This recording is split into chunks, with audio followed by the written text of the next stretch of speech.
देश के बड़े कारोबारियों में शुमार रतन टाटा दुनिया को अलविदा कह चुके हैं, लेकिन वो हमेशा देशवासियों के दिल में राज करेंगे, क्योंकि कारोबार के साथ साथ उन्होंने देश के लिए अपनी जिम्मेदारी को भी बखूबी निभाया है। आज हर कोई उनकी निजी जिंदगी के बारे में जानना चाहता है। रतन नवल टाटा का जन्म 28 दिसंबर 1937 को हुआ था, लेकिन उनका बचपन कुछ बहुत अच्छा नहीं बीता। दरअसल बचपन में ही 1948 में उनके माता पिता अलग हो गए थे और इसके बाद रतन टाटा का पालन पोषण उनकी दादी नवाजबाई टाटा ने किया। उनके पिता ने दूसरी शादी कर ली, जिनसे उनका भाई नोएल टाटा है। पारसी फैमिली में जन्मे रतन टाटा का जीवन लोगों के लिए प्रेरणादायक रहा है और ऐसे कई उदाहरण मौजूद हैं।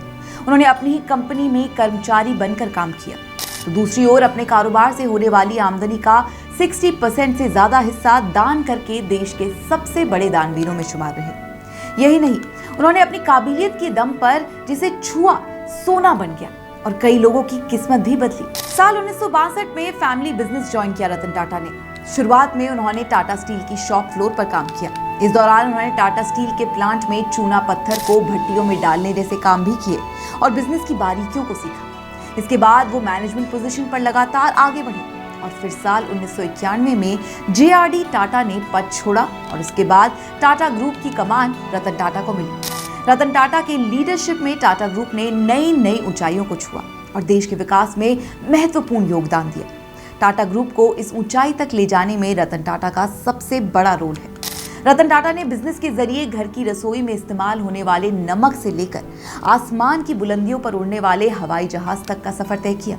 रतन टाटा दिसंबर 2012 तक टाटा ग्रुप के चेयरमैन रहे। इस दौरान नमक से लेकर सॉफ्टवेयर बनाने वाली कंपनी टाटा सन्स के चेयरमैन के रूप में उन्होंने काम किया। अपने परदादा जमशेद जी की बनाई गई कंपनी को इन 21 सालों में रतन टाटा ने बिजनेस सेक्टर में कई नए कीर्तिमान स्थापित करते हुए आगे बढ़ाया और टाटा ग्रुप को बुलंदियों तक पहुंचाया।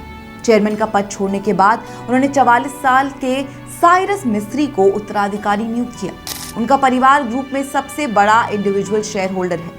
हालांकि कुछ ही सालों में मिस्त्री और टाटा के बीच तनाव बढ़ गया। इसके बाद अक्टूबर 2016 में 4 साल से भी कम वक्त में मिस्त्री को टाटा के बोर्ड से बाहर कर दिया गया और फिर साल 2017 में नए उत्तराधिकारी का नाम घोषित होने तक रतन टाटा ने टाटा ग्रुप के चेयरमैन के तौर पर काम किया। अभी एन चंद्रशेखर इसके चेयरमैन हैं। रतन टाटा की 4 बार शादी होते होते रह गई दोस्तों, लेकिन ऐसा नहीं है कि उन्हें कभी किसी से प्यार नहीं हुआ। एक इंटरव्यू के दौरान खुद रतन टाटा ने अपनी लव लाइफ के बारे में डिटेल में बताया। उन्होंने कहा था कि उनकी जिंदगी में प्यार ने एक नहीं बल्कि 4 बार दस्तक दी थी, लेकिन मुश्किल दौर के आगे उनके रिश्ते शादी के मुकाम तक नहीं पहुंच सके। बेशक रतन टाटा की शादी नहीं हुई, लेकिन उन्हें प्यार हुआ था, पर यह प्यार अधूरा रह गया। रतन टाटा को एक कंपनी में काम करने के दौरान लॉस एंजलिस में प्यार हुआ था। जैसे ही वो उस लड़की से शादी करने ही वाले थे, तभी अचानक उन्हें वापस भारत लौटना पड़ा, क्योंकि उनकी दादी की तबीयत ठीक नहीं थी। रतन टाटा को ये लगा था कि जिस लड़की को वो प्यार करते हैं वो भी उनके साथ भारत आ जाएगी, लेकिन वो लड़की भारत नहीं आ पाई, क्योंकि इसी बीच भारत और चीन के बीच युद्ध छिड़ गया। रतन टाटा के मुताबिक 1962 के भारत चीन लड़ाई के चलते उस लड़की के माता पिता उस लड़की के भारत आने के पक्ष में नहीं थे और इस तरह से उनका रिश्ता टूट गया। इसके बाद रतन टाटा ने बॉलीवुड की एक बेहद नामचीन एक्ट्रेस को भी डेट किया। जी हाँ, वो और कोई नहीं 60 के दशक की मशहूर एक्ट्रेस सिमी ग्रेवाल है, जिन्होंने 2011 में टाइम्स ऑफ इंडिया को दिए गए एक इंटरव्यू में रतन टाटा को डेट करने की बात कबूल की थी। सिमी ग्रेवाल ने रतन टाटा की तारीफ करते हुए कहा था कि वो बिल्कुल परफेक्ट है, उनमें ह्यूमर की भावना है, वो विनम्र है और एक जेंटलमैन है। पैसा कभी भी उनकी प्रेरणा शक्ति नहीं रहा। हालांकि उनका रोमांस शादी तक नहीं पहुंचा। इसके बाद 2 और मौके आए जब रतन टाटा ने शादी का मन बनाया, लेकिन हर बार उनकी शादी किसी न किसी वजह से टल गई। इसके बाद रतन टाटा ने कभी शादी नहीं की, लेकिन जिंदगी में अकेले रहने का दर्द हमेशा रतन टाटा को रहा। रतन टाटा के पास सब कुछ था, लेकिन जो नहीं था वो था किसी जीवन साथी का साथ, जिसका जिक्र उन्होंने अपनी मैनेजर की स्टार्टअप की ओपनिंग के दौरान किया था। उन्होंने कहा था कि आप नहीं जानते कि अकेले रहना कैसा होता है। जब तक आप अकेले समय बिताने के लिए मजबूर नहीं होते, तब तक एहसास नहीं होगा आपको। रतन टाटा एक ऐसे शख्सियत हैं जिनकी विरासत हमेशा याद की जाएगी। रतन टाटा ने एक ऐसा सपना देखा था जिसे पूरा करना शायद हर किसी के बस में नहीं होता, लेकिन रतन टाटा ने ये कर दिखाया है। हम बात कर रहे हैं देश की पहली लखटकिया कार टाटा नैनो के बारे में। भारत के आम आदमी को 1 लाख में कार खरीदने का मौका रतन टाटा ने ही दिया था। रतन टाटा ने एक बार मुंबई की तेज बारिश में एक परिवार को 4 लोगों को बाइक पर भीगते देखा। रतन टाटा को इस तस्वीर ने इतना परेशान किया कि अगले ही दिन उन्होंने इंजीनियरिंग को बुलाकर देश की सबसे सस्ती कार बनाने को कहा। यहीं से टाटा नैनो की शुरुआत हुई। उन्होंने साल 2008 में टाटा नैनो को मार्केट में लॉन्च किया। हालांकि ये कार उनकी उम्मीदों के मुताबिक मार्केट में धमाल नहीं मचा पाई। रतन टाटा बाहर से दिखने में तो सरल थे, वो अंदर से उतने ही मजबूत थे। जब वो किसी काम की ठान लेते थे तो उसे अंजाम तक पहुंचाकर ही रहते थे। इसी से जुड़ी हुई एक बदले की कहानी है। रतन टाटा भले ही आज हमारे बीच नहीं है, लेकिन वो हमेशा ही दृढ़ निश्चय के लिए जाने जाते थे। उन्होंने फोर्ड के मालिक से एक ऐसा बदला लिया था कि सभी दांतों तले उंगली चबाने के लिए मजबूर हो गए थे। दरअसल साल 1998 में टाटा मोटर्स ने देश की पहली स्वदेशी कार टाटा इंडिका लॉन्च की, लेकिन ये प्रोजेक्ट सक्सेसफुल नहीं रहा। कंपनी बड़े घाटे में चली गई। इसलिए कंपनी ने अपनी पैसेंजर कार की डिवीजन को American car manufacturer company Ford को बेचने का डिसीजन लिया, जिसकी डील के लिए फोर्ड के चेयरमैन बिल फोर्ड और रतन टाटा के बीच मीटिंग हुई। इस मीटिंग में बिल फोर्ड ने कुछ ऐसा कह दिया जो बात रतन टाटा को गहराई तक चुभ गई। दरअसल फोर्ड के चेयरमैन बिल फोर्ड ने कहा कि वो टाटा मोटर्स की पैसेंजर कार डिवीजन को खरीदकर उन पर एहसान कर रहे हैं। इसके बाद रतन टाटा ने फोर्ड के साथ डील नहीं की और वो चुपचाप भारत लौट आए। देश वापस आने के बाद उन्होंने अपनी कार डिवीजन को बेहतरीन करने का फैसला किया।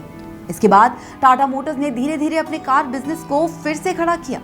9 साल की कड़ी मेहनत के बाद 2008 तक टाटा मोटर्स भारत में एक सक्सेसफुल और पॉपुलर ब्रांड बन गया।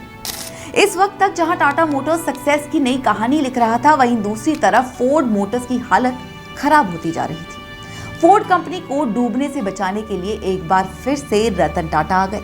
उन्होंने साल 2008 में फोर्ड की सबसे पॉपुलर ब्रांड जैगवार और लैंड रोवर को खरीदने का ऑफर दे डाला। इस डील के लिए रतन टाटा अमेरिका नहीं गए थे, बल्कि बिल फोर्ड को पूरी टीम अपनी भारत में लेकर आनी पड़ी थी। दोस्तों, टाटा ग्रुप की स्थापना जमशेदजी टाटा ने 1868 में की थी। ये भारत की सबसे बड़ी मल्टीनेशनल कंपनी है। इसकी 30 कंपनियां दुनिया के 100 से ज्यादा देशों में 10 अलग अलग बिजनेस में कारोबार करती है। ग्रुप की 26 कंपनियां स्टॉक एक्सचेंजेस पर लिस्टेड हैं। कंपनी नमक बनाने से एयरलाइन बनाने तक और सेमीकंडक्टर चिप बनाने तक के कारोबार से जुड़ी हुई है। टाटा सन्स टाटा कंपनियों की प्रिंसिपल इन्वेस्टमेंट होल्डिंग और प्रमोटर है। टाटा सन्स की 66% इक्विटी शेयर कैपिटल उसके चैरिटेबल ट्रस्ट के पास है, जो education, health care, art and culture और लाइवलीहुड जनरेशन के लिए काम करता है, साथ ही रूरल डेवलपमेंट के लिए भी। 2023 से 24 में टाटा ग्रुप की सभी कंपनियों का total revenue 13.86 lakh crore rupees था। ये 10 लाख से ज्यादा लोगों को रोजगार देती है। इसके प्रोडक्ट्स सुबह से शाम तक हमारी जिंदगी में शामिल है। सुबह उठकर टाटा चाय पीने से लेकर टेलीविजन पर टाटा बिंज सर्विस का इस्तेमाल करना और टाटा स्टील से बने अग्निगत उत्पादों का इस्तेमाल करना। रतन टाटा की लीडरशिप में टाटा ग्रुप बिजनेस तेजी से आगे बढ़ा और देश ही नहीं, दुनिया भर में टाटा का डंका बजा। अपनी मेहनत और काबिलियत के दम पर विशाल साम्राज्य खड़ा करने वाले रतन टाटा को भारत सरकार की ओर से बड़े सम्मान मिले हैं। साल 2000 में जहां रतन टाटा को पद्म भूषण दिया गया, तो साल 2008 में उन्हें पद्म विभूषण से सम्मानित किया गया। बिजनेसमैन, दानवीर, दरिया दिल और एनिमल लवर के तौर पर भारतीय कारोबारी इतिहास में अलग पहचान बनाने वाले और भारत के रतन टाटा ने 9 अक्टूबर 2024 को दुनिया को अलविदा कह दिया। रतन टाटा ऐसे बिजनेसमैन थे जो अपने कारोबार से होने वाली आमदनी का 60% से ज्यादा हिस्सा टाटा ट्रस्ट के जरिए दान करते थे। रतन टाटा को श्रेष्ठ भारत के परिवार की ओर से विनम्र श्रद्धांजलि। यूपी की हर खबर देखने और उनसे अपडेट रहने के लिए हमारे चैनल श्रेष्ठ यूपी को सब्सक्राइब और लाइक करें। साथ ही बेल आइकन को दबाना ना भूलें, जिससे हमारे हर वीडियो की जानकारी आप तक पहुंचती रहे।